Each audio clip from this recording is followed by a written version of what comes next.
楚风忽然神色微变，雷霆还在不断轰击，可他察觉到那杀魂昊天不见了，一同不见的还有杀魂昊天那覆盖极广的血脉之力。虚空之上没了那黑色气焰，只有漫天的乌云以及仍在劈落的雷霆，就好像杀魂昊天从未出现过一般。楚风大袖一挥，雷霆与云层皆是散去，冲天的阵法之力也是回缩于大阵之中。他知道这场对决结束了。与此同时，白裙女子与杀意女子所在的地方出现了一个透明的球体，漂浮于半空之上。杀魂昊天就在这其中，此刻他浑身焦黑，口中仍不断的涌出鲜血。他的伤很重，可此刻焦黑的皮肤正在快速脱落，被完好的皮肤取代，就连面色也在快速好转。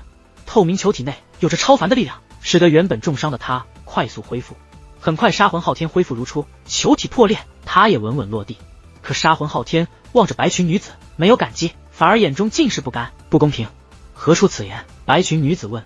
正常的比斗场怎么可能那么辽阔？大人您搞出那一方辽阔天地，就是故意给那楚风逃脱的空间，逼得我为了抓住他，不得不大量释放血脉之力，却使得我战力下降，才给了那楚风可乘之机。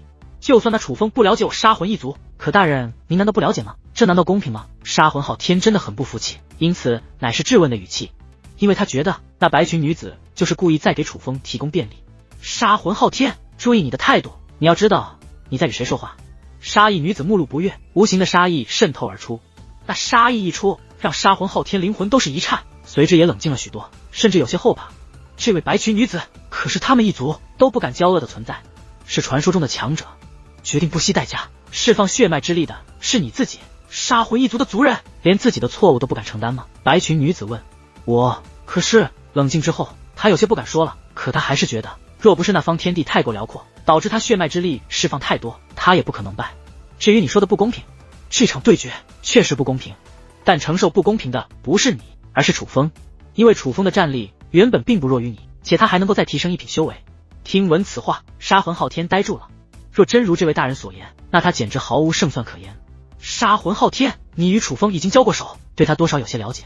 我倒是想问问你，假如你们境界相同，但你的血脉之力受到压制，战力不如楚风，那你可有办法胜过他？闻言，杀魂昊天通过阵法看向那还站立于沙漠中的楚风，一种从未有过的挫败感涌入心头。他现在都不知道这楚风是否还有底牌，好像从一开始他就根本没有占据优势，哪怕看似有了优势，也是那楚风故意让他看到希望。战力强于对方已是如此，若是战力弱于对方，他自己都看不到获胜的可能性。如果说先前还满心的不服，此刻在白发女子的话语过后，他已是心服口服。杀魂一族还是将你保护得太好了，经受再多历练，可你从不担心自己会重伤，更不会担心自己会死。这种情况下，你真的能够得到锻炼吗？而楚风不同，他每一次遇到敌人都必须全力以赴，因为几乎每一次交战，他都面临真正的死亡风险。这便是你与楚风的区别。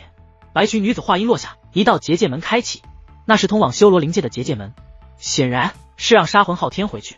可杀魂昊天没有立刻踏入结界门，而是走到白裙女子近前，拿出了一个卷轴。那卷轴通体黑色，且散发着黑色气焰，似并非实体所造，蕴含特殊力量。是我败了，按照约定，我族秘法赠与大人。杀魂昊天低头后，以双手将卷轴呈上，白裙女子也是顺势将这卷轴接过。你爷爷不会心疼吗？白裙女子笑着问。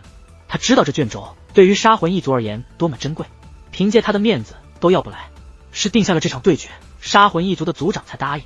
我爷爷没想过我会败，所以才答应了下来。但大人说的对，败了就要认，我杀魂一族不会输不起。对了大人，我爷爷说待得您与那位大人有时间的时候，去我族喝茶，我爷爷会用最顶级的魂茶款待两位大人。杀魂昊天道，告诉你爷爷我们会去的。白裙女子说道。大人，那昊天便告辞了。话罢，杀魂昊天转身走向结界门，可到门口的时候，他却驻足回头，通过观察阵法看向了那仍站立于沙漠之中的楚风，目光复杂，随后目光变得坚定，仿佛做出了某种决定，这才踏入结界门内。此刻杀意女子也走到白裙女子旁边，看向那卷轴，没入欣喜。黑色的卷轴上面以红色字体刻写着血脉魂魁4个字，这东西可是杀魂一族的命根子，不知道杀魂昊天将这东西输了，回去会不会被责罚？杀意女子道。杀魂昊天会不会被责罚不知道，但今日之事对他刺激不小，也许会想办法摆脱杀魂一族的庇护，改变他日后历练的方式。白裙女子道。大人，此物杀魂一族从国外传，族内之人想要获取，也需要诸多考验才行。只有每个时代的天骄级人物才有机会获得，但也只是有机会而已。